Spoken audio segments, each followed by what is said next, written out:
सर्वांना नमस्कार. जय भीम, जय शिवराय. आज का अतिशय महत्त्वाच्या विषयाच्या अनुषंगानं फेसबुक लाईव्ह आलेलो आहे. मागच्या 8 दिवसापासून संपूर्ण महाराष्ट्रातच नाही तर पूर्ण देशामध्ये छत्रपती संभाजी राजांच्या ऐतिहासिक चरित्र्यावर छावा नावाचा चित्रपट आला आणि त्या चित्रपटाच्या माध्यमातून करोडो लोकांपर्यंत छत्रपती संभाजी महाराजांचा जो क्रूर खून करण्यात आला, हत्या करण्यात आली, त्याच्यानंतर पूर्ण सोशल मीडियावर एक प्रकारचा महापूर आलेला आहे, भूकंप आलेला आहे आणि तरुण मुलांमध्ये, मुलींमध्ये आणि एकूणच समाजामध्ये या चित्रपटाच्या नंतर अत्यंत संतापाची, अत्यंत द्वेषाच्या प्रतिक्रिया आपण सर्वजण पाहत आहोत. त्यामुळे चित्रपट, नाटक, कथा, कादंबरी या माध्यमातून सामान्य लोकांना मूर्ख बनवणं हे ऐतिहासिक सांस्कृतिक काम हे RSSच्या आणि ब्राह्मणवाद्यांच्या माध्यमातून सातत्यानं होत आलेलं आहे आणि त्यामुळे या चित्रपटाच्याही माध्यमातून लोकांनी विचार न करता, डोकं न लावता याला मनोरंजन म्हणून कुणी घेणार आहे का? तर बिलकुल नाही. कारण मागच्या काही वर्षापासून तुम्ही पाहत असाल की मग चित्रपट पद्मावत असेल, बाजीराव मस्तानी असेल, केरला स्टोरी असेल, तानाजी असेल किंवा त्याच्यानंतर आलेला काश्मीर फाईल्स असेल, हे असे अनेक चित्रपट आहेत. भगवान श्रीरामाच्या नावावर आलेला चित्रपट असेल, ब्रह्मास्त्र असेल, मी अशा अनेक चित्रपटांची नावं आपल्याला सांगू शकतो. पण या माध्यमातून सर्वसामान्य लोकांच्या मेंदूवर इथल्या ब्राह्मणवाद्यांना, हिंदुत्ववाद्यांना जे पेरायचंय ते पेरण्याचं काम त्यांचं फार भयंकर पद्धतीनं सुरू आहे. आता याच्यात सत्य काय, असत्य काय, ते खरं आहे की खोटं आहे, हे काय फार लोक तपासत बसणार नाहीत. पण या चित्रपटाच्या माध्यमातून एक महत्त्वाचा विषय जो चर्चेमध्ये आला आणि तो म्हणजे फितूर कोण झाले. जसं जुना एक चित्रपट आपण पाहिला असेल, साऊथ मधला काय त्या चित्र बाहुबली, त्या चित्रपटात कटप्पाने का मारलं, कदाचित ते काल्पनिक होतं, पण हे मात्र फितूर कोण आहेत. गणोजी आणि कान्होजी शिर्के हे संभाजी महाराजांच्या पत्नीचे भाऊ, हे फितूर आहेत का? हा प्रश्न या चित्रपटाच्या माध्यमातून आल्यानंतर पूर्ण महाराष्ट्रातल्या मराठा लोकांमध्ये सुद्धा एक मोठी कुजबूज चालू झालेली आहे.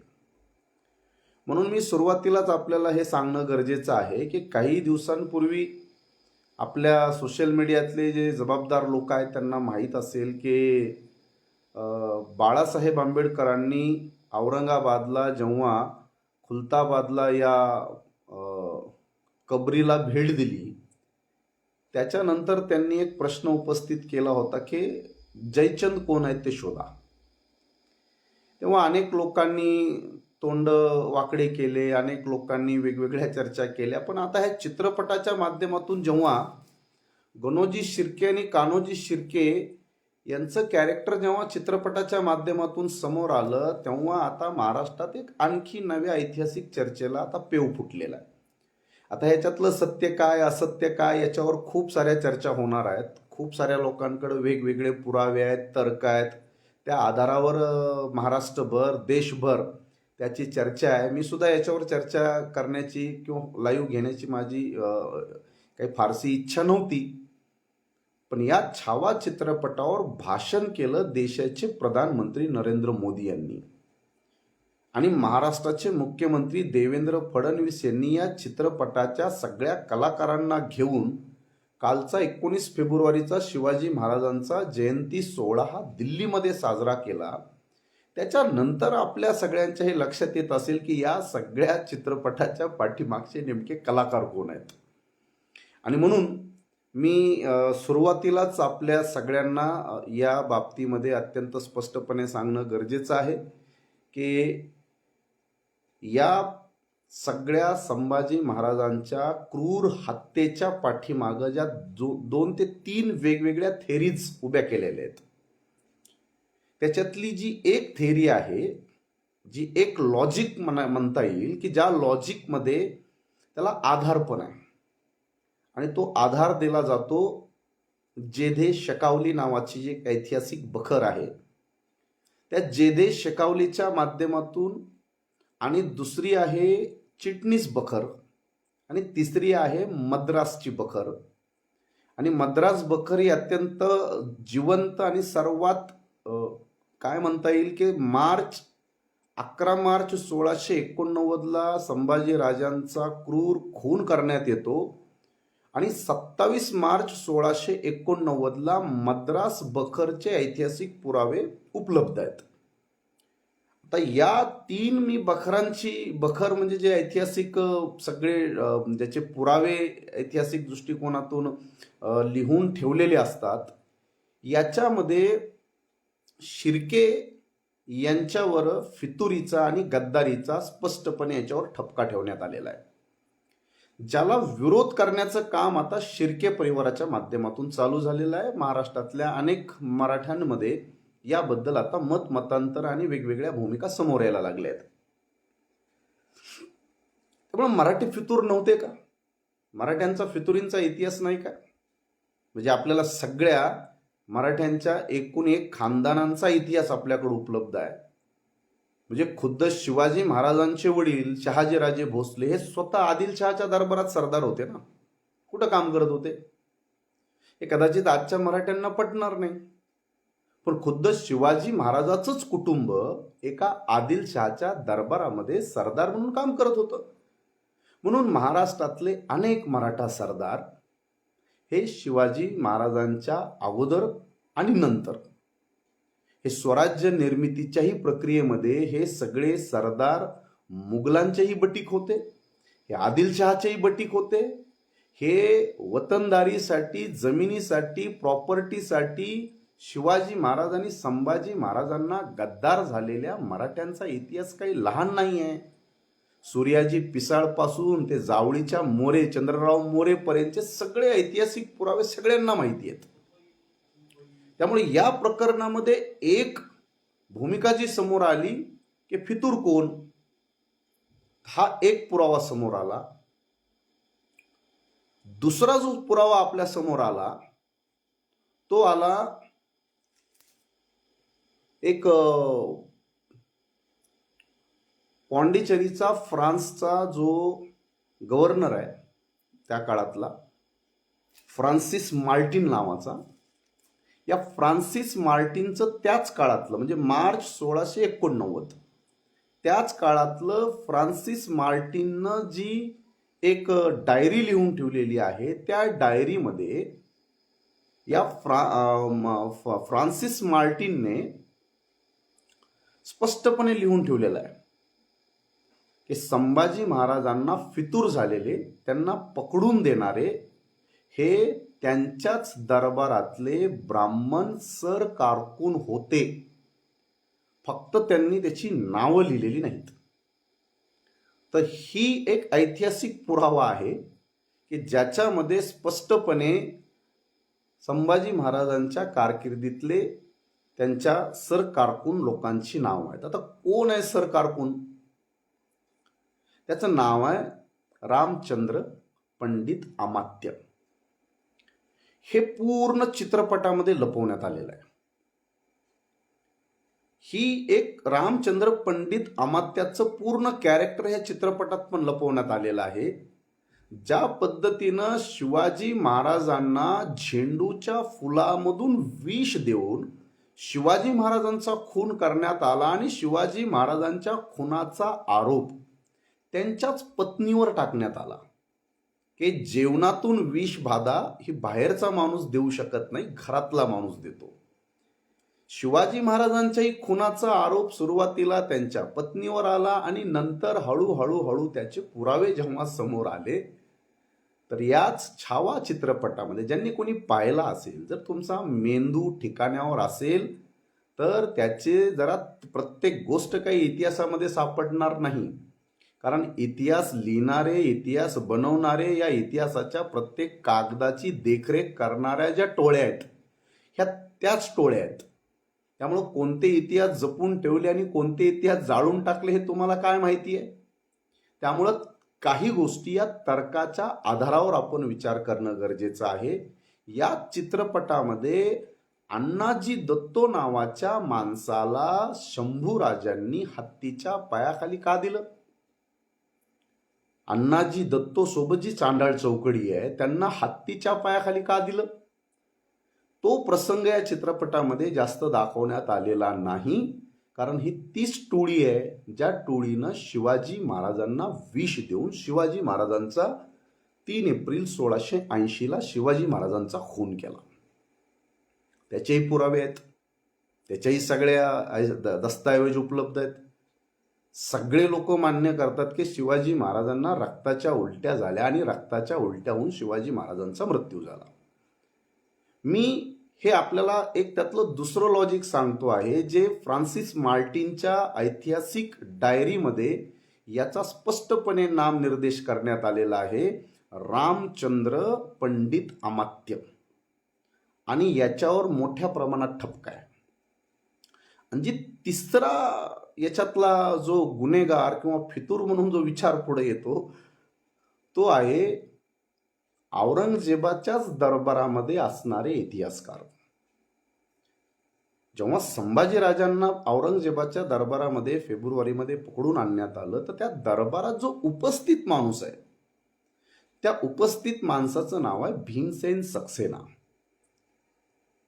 आणि एक अजून खुफी खान नावाचा एक इतिहास संशोधक आहे, जे औरंगजेबाचे इतिहासकार म्हणून काम करणारे माणसं आहेत. ह्या दोघांनी कुणाचं नाव घेतलं माहिती आहे? ह्या दोघांनी नाव घेतलेलं आहे कवी कलशचं. हो, तोच जो संभाजीराजांची हत्या चालू असताना त्यांच्या कवितांचं, एकमेकांच्या विचारांचं आदान प्रदान चालू होतं, तोच कवी कलश. हा सुद्धा उत्तर प्रदेशमधला एक कुठली एक उत्तर प्रदेशमधली एक कम्युनिटी आहे, ब्राह्मण कम्युनिटी, कनोजिया ब्राह्मण. हे त्या औरंगजेबाच्या दरबारातले 2 इतिहासकार आणि एक तिसरा व्यक्ती आहे निकोलस मनुची, जो इटालियन प्रवासी आहे. त्यानं सुद्धा याच्यावर शिक्कामोर्तब केलंय. त्याचंही म्हणणं आहे की कवी कलश याच्या पाठीमागचा एक महत्वाचा फितूर आहे आणि हा कवी कलश औरंगजेबाचा गुप्तहेर होता. हे ऐतिहासिकच आहे. त्यामुळं संभाजी राजांच्या हत्येच्या पाठीमागचा गुंता इतका तो किचकट करून टाकलेला आहे. पण यामधून मी स्पष्टपणे आपल्याला एक गोष्ट सांगतो की ठीक आहे, लोकांना संताप आला, चीड आली, राग आला. संभाजी महाराजांचा खून करणारे आणि फितूर होणारे या सगळ्या पुराव्यांच्या आधारावर पाहिल्यानंतर आपल्याला स्पष्टपणे लक्षात येईल की फितुरी जशी शिवाजी महाराजांना घरातल्याच लोकांच्या माध्यमातून, त्यांच्याच अष्टप्रधान मंडळातल्या माध्यमातून त्यांचा खून करण्यात आला, हा जसा ऐतिहासिक पुरावा उपलब्ध आहे, त्याच पद्धतीनं संभाजी महाराजांच्या सुद्धा हत्येच्या पाठीमागं ही जी फितुरी आहे ती घरात झालेली आहे, हे सर्व स्पष्ट आहे. आणि कोणते मराठा सरदार होते, कोणते याच्यामध्ये सहभागी होते, त्याचाही अनेक प्रकारचा इतिहास पुढे आलेला आहे. त्यामुळं गद्दारी आणि फितुरी लोकांच्या बद्दल चीड आहे, पण त्यासोबत इमानदारीनं राहणारे, तुम्ही पाहिलं असेल की याच्यात इमानदारीनं संभाजी महाराजांसाठी लढणाऱ्या अनेक सैनिकांपैकी, अनेक सरदारांपैकी संभाजी महाराजांचा जो अंगरक्षक होता, बॉडीगार्ड, तो एक महार समाजाचा रायप्पा. या रायप्पाबद्दल चित्रपटामध्ये एक चकार शब्द नाही.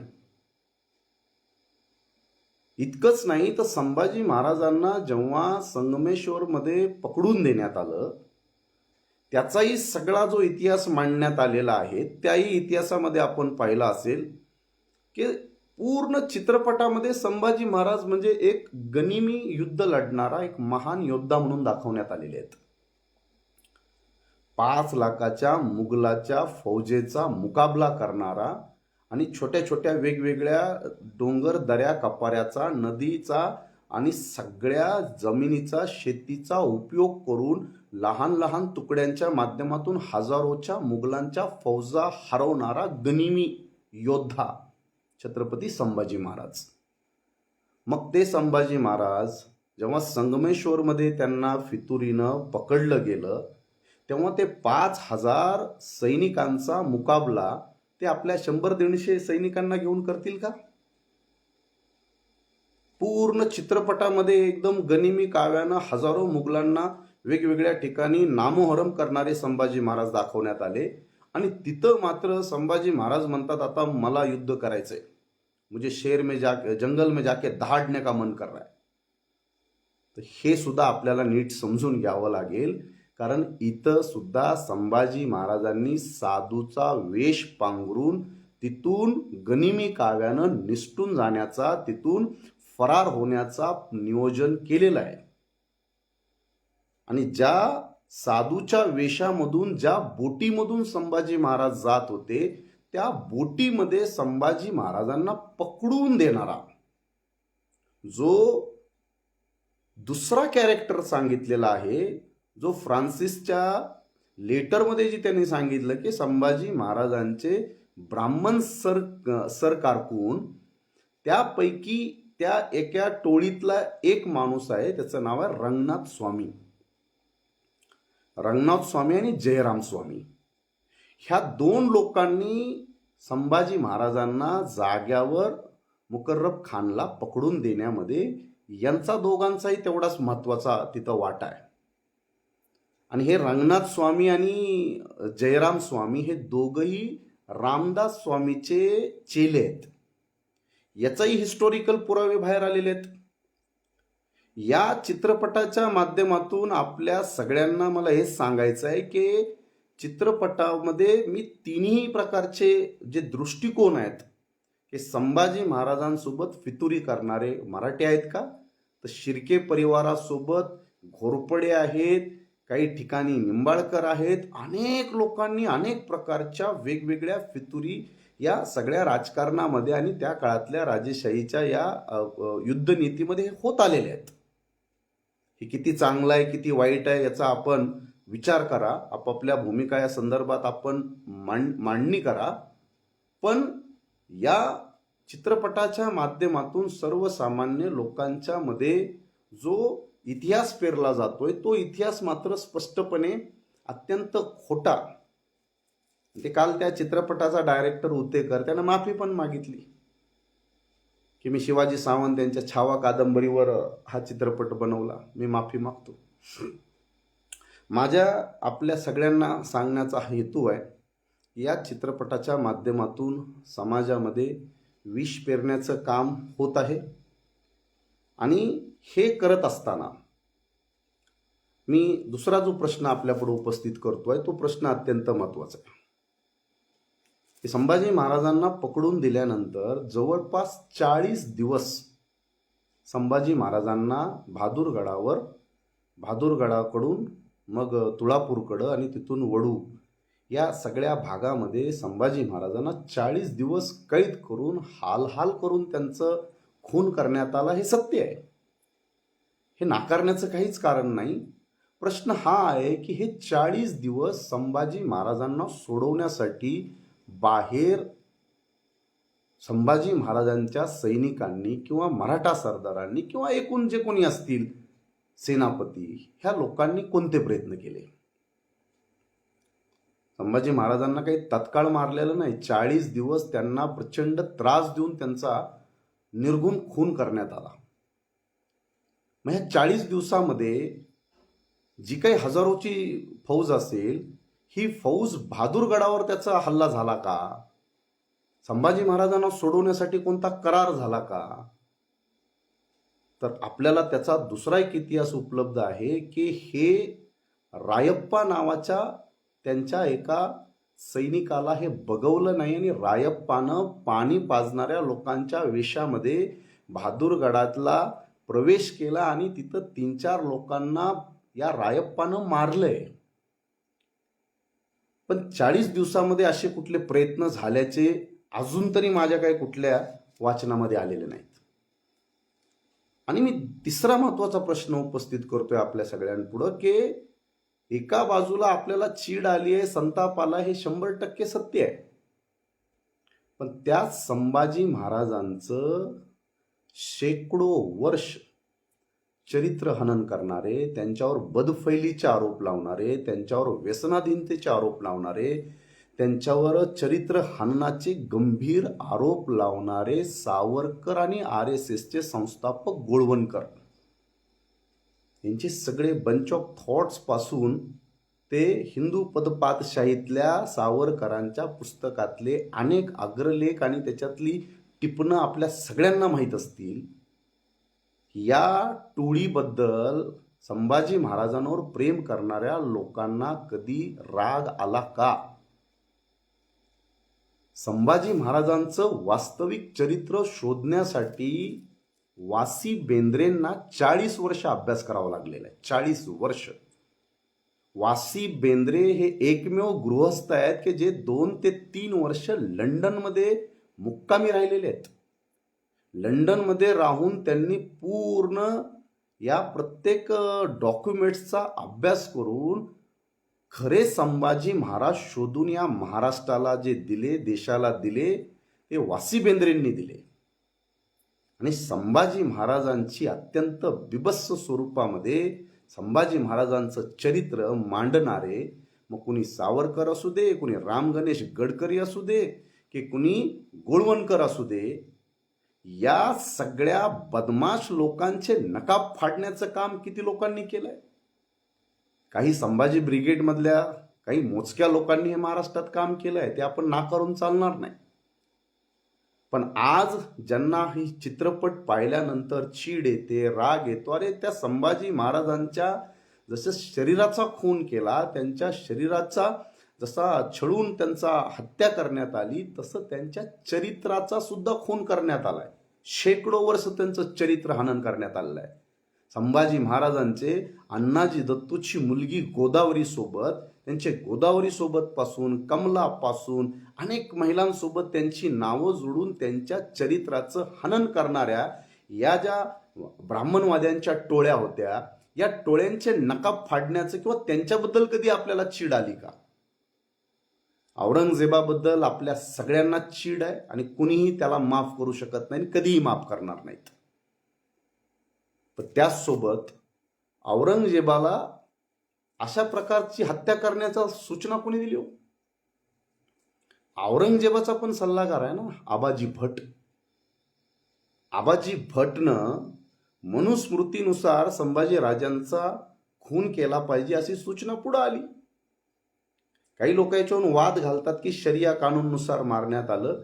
तर आता जे कायद्याचे अभ्यासक आहेत त्या सगळ्यांना माहिती आहे की शरिया कानूनमध्ये, कुठल्याही कानूनमध्ये, जे आता IPC असेल, CRP असेल, की आता हे शरिया असेल की मनुस्मृती असेल, जे कायद्याचे अभ्यासक आहेत त्यांना सगळ्यांना माहीत असेल की मनुस्मृतीचा अध्याय क्रमांक 8 श्लोक 125-26 मध्ये एखाद्या शूद्रानं जर संस्कृत वाचली तर त्याची जीभ कापावी, बघितली तर त्याचे डोळे, हे सगळं लिहिलेलं आहे ना. तर त्यानुसार किती लोकांना शिक्षा झाल्या, नाही झाल्या याची आपल्याला कल्पना नाही. पण त्यानुसार झालं की शरियानुसार झालं, हाही आपण असं गृहीत धरूया की वादग्रस्त मुद्दा आहे. पण मनुस्मृतीमध्ये या प्रकारच्या शिक्षांची तरतूद आहे ना, आणि त्या तरतुदीचं ॲप्लिकेशन झालं आहे का? त्या तरतुदीनुसार मारलं गेलं आहे का? तर याच्यावर सुद्धा इतिहासामध्ये अनेक लोकांनी अनेक प्रकारची संशोधनं केलेली आहेत. मी या फेसबुक लाईव्हच्या माध्यमातून, विषय फार गंभीर आहे आणि या माध्यमातून पूर्ण महाराष्ट्रामध्ये जातीचे, धर्माचे जे द्वेष आहेत हे वाढवण्याचे प्रयत्न फार झपाट्यानं चालू आहेत. मला वाटतं की आपल्या सगळ्यांना हे स्पष्टपणे समजलं पाहिजे की ही फितुरी, ही गद्दारी म्हणजे शिर्केंच्याबद्दल तर स्पष्ट लिहिले ना, शिर्के झाले पारखे. शिर्केचं भांडण झालेलं आहे, कवी कलश आणि शिर्केचं युद्ध झालेलं आहे. आणि या शिर्केच्या विरोधात कवी कलशच्या बाजूनं संभाजी महाराजांनी युद्धामध्ये सहभाग घेतलेला आहे आणि संभाजी महाराजांनी स्वतः शिर्क्यांचं शिरकाण केलेलं आहे, त्यांना पराजित केलेलं आहे. हे लिहिलेलं आहे सगळ्या इतिहासामध्ये. त्यांचे वाद झालेले आहेत, विवाद झालेले आहेत, भांडण झालेले आहेत. नंतर त्यांचे वेगवेगळे संबंध, वैवाहिक संबंध असतील, नातेसंबंध असतील, तेही प्रस्थापित झालेले आहेत. इतिहासामध्ये ह्या सगळ्या प्रकारच्या भूमिका, वेगवेगळ्या पद्धतीचे अभ्यास समोर येत आहेत. मी आपल्या सर्वांना एवढंच या निमित्तानं सांगेल की पूर्ण प्रत्येक गोष्टीवर आपण सगळ्यांनी विचार केला पाहिजे. या चित्रपटाच्या माध्यमातून खूप सारे प्रश्न उपस्थित झाले. त्या प्रश्नांची उत्तरं अनेक लोकांना मिळत नाही आहेत, पण जे हिस्टॉरिकल इव्हिडन्स उपलब्ध आहेत त्या एव्हिडन्सनुसार ज्या पद्धतीनं शिवाजी महाराजांचा विष प्रयोग करून खून करण्यात आला, तीच प्रक्रिया पुढं पण चालू ठेवण्यात आलेली आहे. याच्यामध्ये एक खास कनेक्शन जे आपल्याला सापडतं ते वसमतचं आहे. होय, हिंगोली जिल्ह्यातल्या वसमतचं मी बोलतोय. शिवाजी महाराजांचा जो सचिव होता अण्णाजी दत्तो, हा मूळ वसमतचा. आणि दुसरी महत्वाची गोष्ट की ज्या संगमेश्वरमध्ये संभाजी महाराजांना पकडण्यासाठी जो औरंगजेबाचा सरदार आला होता, मुकर्रब खान, शेख नवाब म्हणून त्याला ओळखलं जातं, तो सुद्धा वसमतचा. ह्या दोघांच्या वसमतमधल्या जहागिरी आहेत. त्यामुळं त्याही बाबतीमध्ये अजून बरेच याच्याबद्दलचे खूप सारे पुरावे आहेत. मी शेवटी या व्हिडिओच्या माध्यमातून एवढंच सांगेल की बैमान लोकांना त्यांचा इतिहासातला त्यांचा जो काही कडवटपणा आहे, त्यांची जी काही इतिहासातली गद्दारी आहे, त्या इतिहासातली गद्दारी आता सर्वांच्या हळूहळू लक्षात येत आहे. पण या सगळ्या प्रक्रियेमध्ये जे लोक इमानदार होते, खास करून रायप्पासारखे, त्यानंतर संभाजी महाराजांच्या शरीराच्या तुकड्यांचा अंतविधी करणारे गोविंद गोपाळ गायकवाड, हे गोविंद गोपाळ गायकवाड संभाजी महाराज जेव्हा बुरानपूरवर स्वारी करतात, या स्वारीमध्ये संभाजी महाराजांसोबत बुरानपूर लुटायला सुद्धा गोविंद गायकवाड सहभागी झालेले आहेत. संभाजी महाराजांच्या मृत प्रेताला कोणी हात लावला तर त्याला सुद्धा असंच मी मारेल असा आदेश असताना सुद्धा गोविंद गायकवाड यांनी संभाजी राजांचा सन्मानपूर्वक अंत्यविधी वडू बुद्रुकमध्ये केला. वडू बुद्रुकमधल्या सगळ्या आजूबाजूच्या परिसरात त्याचाही इतिहास शोधला गेला. हे वासी बेंद्रेंनी शोधलं, नाही तर लोक तुळापूरलाच संभाजी महाराजांचा अंत्यविधी झाला म्हणून चर्चा करत होते. या वडू बुद्रुकचा सुद्धा शोध वासी बेंद्रेंच्या संशोधनामधून समोर आला. त्यामुळे मी या निमित्तानं आपल्या सगळ्यांना एवढीच विनंती करेल की आपण या स्वराज्यामधल्या या सगळ्या बहिर्जी नाईकांपासून, तानाजी मालुसरेंपासून ते रायप्पापासून ते नागनाथ, ज्या वाईच्या नागनाथाला शिवाजी महाराजांनी तिथली जहागिरी दिली होती, ह्या सगळ्या लोकांना माझी एवढीच विनंती आहे की या स्वराज्याच्या निर्मितीमध्ये अनेक लहान लहान जातीचे लोक प्राणपणानं झटली आहेत, इमानदारीनं राहिली आहेत, इमानदारीनं शिवाजी महाराज आणि संभाजी महाराजांसाठी आपल्या जीवाचं बलिदान दिलेलं आहे. त्या जातींचा आपण जरा सन्मान करायला शिका. गद्दार कोण आहेत हे माहीत असताना सुद्धा अनेकांची जीभ उचलत नाही हे आम्हाला चांगलं माहिती आहे. त्यामुळे इतिहास अशा बदमाश लोकांना माफ करणार नाही, तो वेगवेगळ्या पद्धतीनं समोर येईलच. कितीही लपवण्याचा प्रयत्न केला तो समोर येईल आणि एक ना एक दिवस इथल्या खोटारड्या, बदमाश आणि चालाक ब्राह्मणवादाला या देशामध्ये मातीत गाडेल एवढा विश्वास या निमित्तानं मी व्यक्त करतो. आणि जास्तीत जास्त हा व्हिडिओ त्या सगळ्या लोकांपर्यंत पोहोचवण्याचा प्रयत्न करा ज्यांनी ज्यांनी संभाजी महाराजांच्या या सगळ्या प्रक्रियेमध्ये, त्यांच्या या सगळ्या क्रूर हत्येमध्ये सहभागी असणारे, फितूर असणारे, इमानदार असणारे, ह्या सगळ्याच प्रकारच्या बाजू समाजात पुढं आल्या पाहिजे. मी या व्हिडिओच्या माध्यमातून तेवढा जो एक महत्त्वाचा प्रयोग एक प्रयत्न मी केलेला आहे. ही महत्त्वाची माहिती आहे, जास्तीत जास्त लोकांपर्यंत शेअर करा, एवढीच या निमित्तानं विनंती करेल. जय भीम, जय शिवराय, खुदा हाफिज.